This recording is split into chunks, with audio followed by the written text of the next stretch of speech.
nosotros tenemos que continuar, tenemos que ir al análisis de lo que está pasando y hasta ahora recibimos a Ignacio García Valdecasas, embajador de España retirado. Ignacio, muy buenos días. Buenos días, muchas gracias por invitarme. Como siempre te saludo a ti y a vuestra audiencia de Negocios TV. Nosotros encantados de recibirle un día más y sobre todo teniendo la mirada ahora mismo en ese plan de paz que está Joe Biden, la Casa Blanca, intensificando la ofensiva diplomática, pero que no termina de convencer. Jamás no cree que tenga compromiso para evitar que vuelva a sufrir unos ataques por Israel. Y bueno, Netanyahu, el gobierno israelí, diciendo que tiene lagunas. ¿Cuál es la lectura ahora mismo? Porque Estados Unidos está convencido de que puede salir adelante, pero las posiciones siguen muy enrocadas. Bueno, como hemos venido viendo en los últimos meses, la administración Biden está en una posición imposible.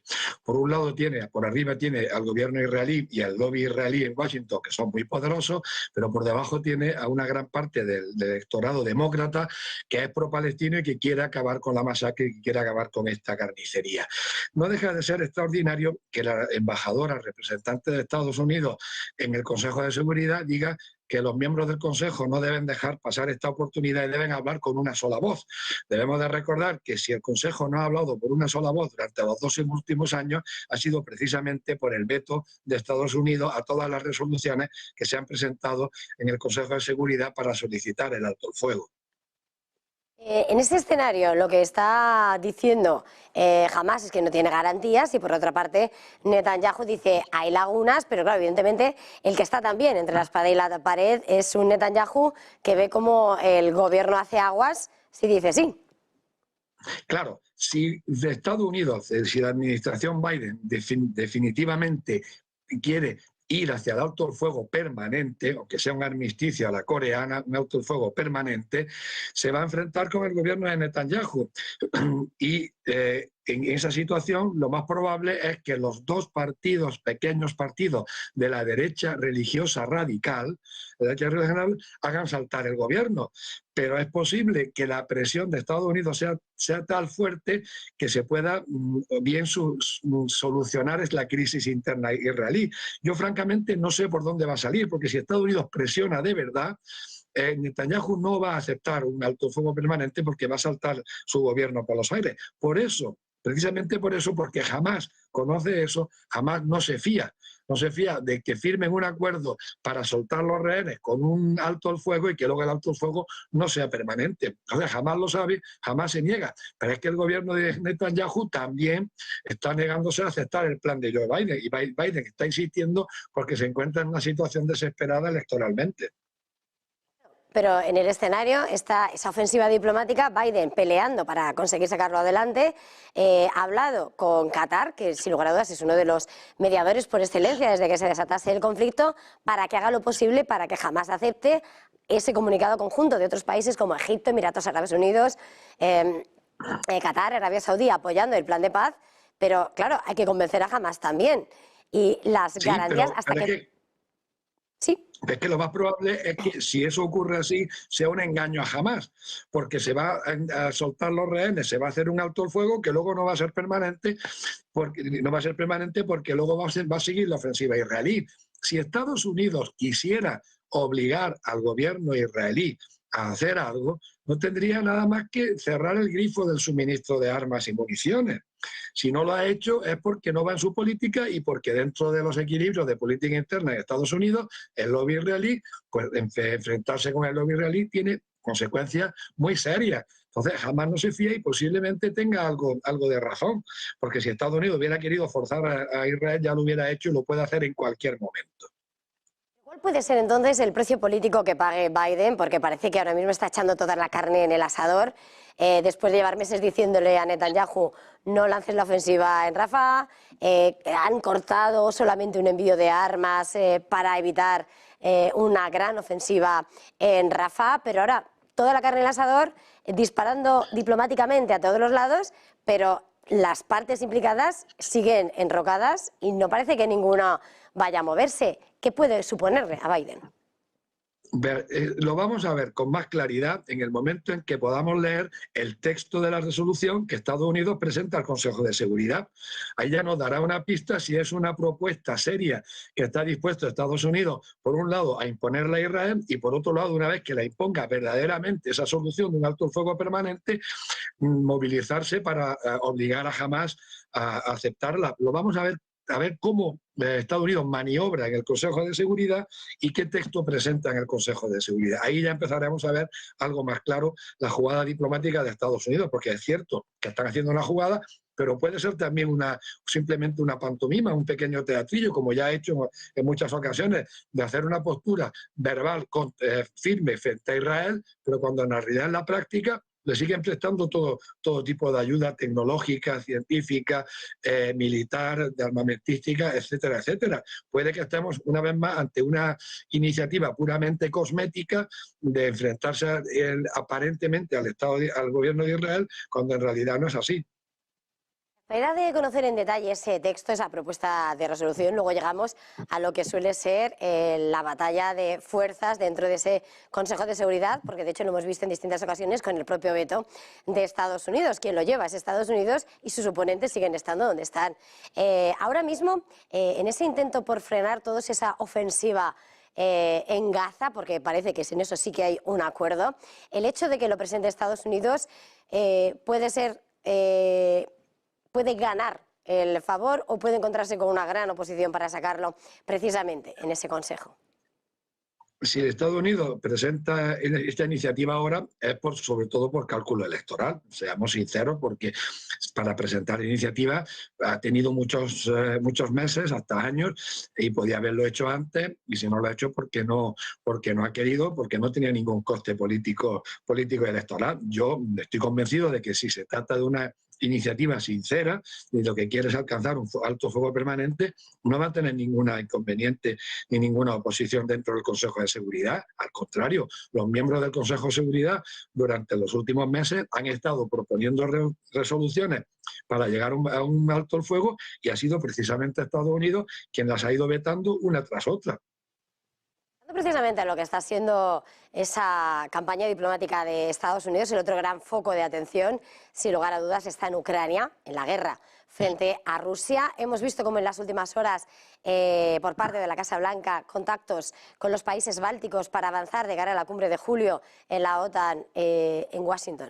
En la cumbre de la OTAN, ese acercamiento, ese futuro de la OTAN dentro de Ucrania, dentro de la OTAN, al mismo tiempo que Ucrania está pidiendo más permiso para atacar más puntos en territorio ruso con armas occidentales. No sé ahora mismo esa defensa de la entrada de Ucrania en la OTAN y esas peticiones de la OTAN, si no supone demasiado riesgo, demasiada posibilidad de escalar el conflicto. Sin duda, sin duda. Yo lo llevo diciendo hace bastante tiempo, vamos poquito a poco escalando. Y cuanto más escalemos, más posibilidad hay de que haya un accidente, un imprevisto, un malentendido y lleguemos a una confrontación directa entre la OTAN y Rusia y posiblemente a una escalada nuclear.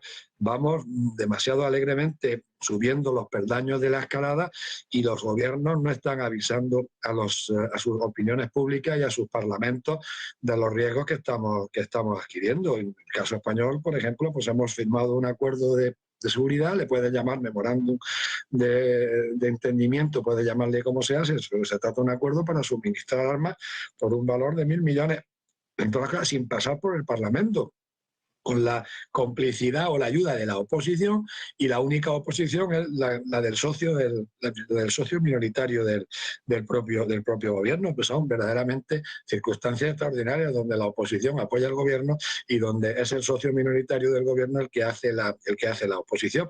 Y vamos subiendo poco a poco, y ya lo dijo Habermas, el filósofo alemán, poco después de empezar la guerra, que sería Rusia, sería el presidente Putin quien decidiría en un momento u otro cuando nos considera beligerantes, porque estar en guerra, estamos en guerra, de una manera o de otra. Lo único que Ucrania está poniendo el escenario de destrucción y está poniendo los muertos, y será la Federación de Rusia quien decida en qué momento y cómo nos considera beligerantes en el conflicto. En esa radiografía precisamente está señalando lo que es la petición de Ucrania, ¿vale?, de usar las armas occidentales en territorio ruso y cómo España, por ejemplo, ha aprobado ese último paquete armamentístico. Pero en un momento en el que Europa está hablando de coordinar, de aumentar la capacidad de defensa, vemos como de nuevo hay discrepancias porque sí, ha habido algún país que dice, vale, sí, como... dan el visto bueno para utilizar esas armas en suelo ruso, pero España, Italia, hoy mismo señalando, vale, vamos a enviar sistemas de defensa aérea, ponen esa línea roja, es decir, no se puede tocar territorio ruso. ¿Qué mensaje de unidad puede haber si ni siquiera, de nuevo en esto, son caminos divergentes y además enfrenta y mucho lo que está siendo la actitud, pero que al mismo tiempo pone a Europa en el punto de mira frente a Rusia? Sí, bueno, eso no es nuevo y tampoco es muy grave. Esa diversidad dentro de la OTAN pues existe desde que empezó la guerra, incluso antes de que empezara la guerra. Es posible que las explicaciones que haya dado algunos miembros de nuestro gobierno, del gobierno español, correspondan con la realidad, sean ciertas y verdaderas, en el sentido de que las armas que vamos a suministrar no son las más adecuadas para hacer un ataque dentro del territorio ruso. Vamos a esperar a verlo. Pero lo que sí quiero señalar es que hemos dado un pequeño pasito. Ahora podemos atacar, ahora Ucrania puede atacar el territorio ruso con el arma que le dan los países de la OTAN. Que ahora la última noticia ha sido la del gobierno de los Países Bajos, que autoriza a que sus F-16 estacionados en Ucrania puedan atacar objetivos dentro del territorio ruso. El primer pasito es, pero no muy lejos de la frontera, a los alrededores de la frontera rusa, porque es desde el otro lado de la frontera rusa desde donde se dirigen los ataques a la ciudad de Kharkov. Es un pequeño paso, pero posiblemente dentro de 2 o 3 meses, y nos parecía una línea roja infranqueable hace 6 meses, es posible que dentro de 2 o 3 meses el pequeño paso sea un poquito más grande y ya en vez de estar justo en la frontera, 50 o 100 kilómetros de la frontera, pues sean 200 kilómetros y bueno, poquito a poco nos vamos a encontrar inmersos pues posiblemente en la Tercera Guerra Mundial, que es lo que ha dicho Biden, que no quiere ser el causante de la Tercera Guerra Mundial y precisamente es él el que sería el causante de la Tercera Guerra Mundial. Claro, Ignacio, precisamente... Pero nuestro gobierno pues no nos están informando, no nos están avisando y no nos están consultando a través de nuestros parlamentos. Claro, acaba de señalar 2 puntos claves, porque en el discurso está la defensa, las declaraciones, ¿no?, que se hacían desde la Casa Blanca. Oye, Joe Biden no quiere ser el impulsor de una tercera guerra mundial, al mismo tiempo dentro de la OTAN, dentro de los países que envían armas, esos F-16.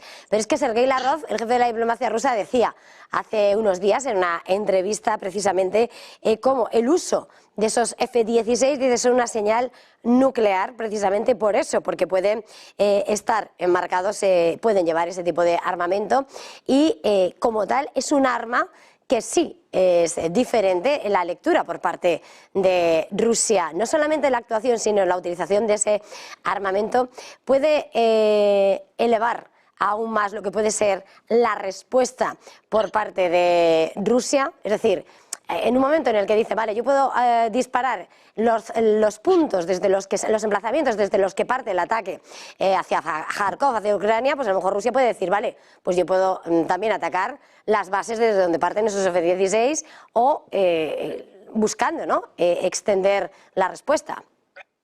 No, desde luego, si los F-16 despegan y aterrizan en aeródromos, en aeropuertos situados en los países de la OTAN, en ese momento esos aeropuertos y esos aeródromos se convierten en objetivo de guerra para las Fuerzas Armadas rusas. No faltaba más, es absolutamente lógico.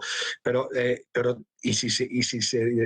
si funcionan, si operan desde aeropuertos ucranianos, pues esos F-16 van a ser objeto también de ser objetivos militares para la Fuerza Armada rusa. Pero que lo que hay que tener también presente es que gran parte de este armamento sofisticado que los países de la OTAN estamos dando a Ucrania, lo único que van a hacer los ucranianos es empujar el botón, pulsar el botón para el disparo, porque todo lo demás lo tienen que hacer técnicos de los países de orígenes, porque Ucrania no tiene capacidad, no tiene técnicos para manejar ese armamento. Y ese armamento, sean misiles o sean aviones, lo está manejando personal de la OTAN. Es decir, que cada vez está más claro que estamos entrando en guerra. porque realmente la luz verde de esos F-16 son los F-16 que están en Ucrania, no parten desde suelo belga. En este escenario seguimos avanzando, ya queda poco, la semana próxima, el 15, ¿no? 16, es la cumbre de Suiza, esa cumbre que comienza ya con la ausencia de Rusia. También China señalando que no va a ir, Estados Unidos acusando a China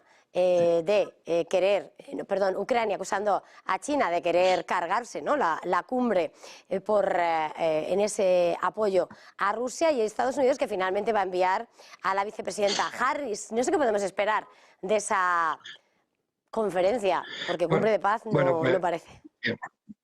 El hecho de que vaya Harry ya es un indicador de que los norteamericanos temen que hay un alto grado de probabilidad de que sea un fracaso estrepitoso, porque si estuvieran convencidos de que va a ser un éxito, pues no iría Kamala Harris, sino que iría Joe Biden. Eso como número uno. Número dos, los chinos ya dijeron en su día que les parecía una broma de mal gusto convocar una conferencia de paz en donde no está invitada una de las dos partes del conflicto. Y yo, personalmente, por lo que respecta a mi opinión, a mi modesta opinión personal, pues creo que los chinos tienen razón. Convocar una conferencia de paz en una guerra y no invitar a una de las dos partes en el conflicto, pues lógicamente va a llegar a muy poco lado, salvo que se trate de un evento para recaudar fondos y para recaudar apoyos en otros foros económicos, sociales o internacionales.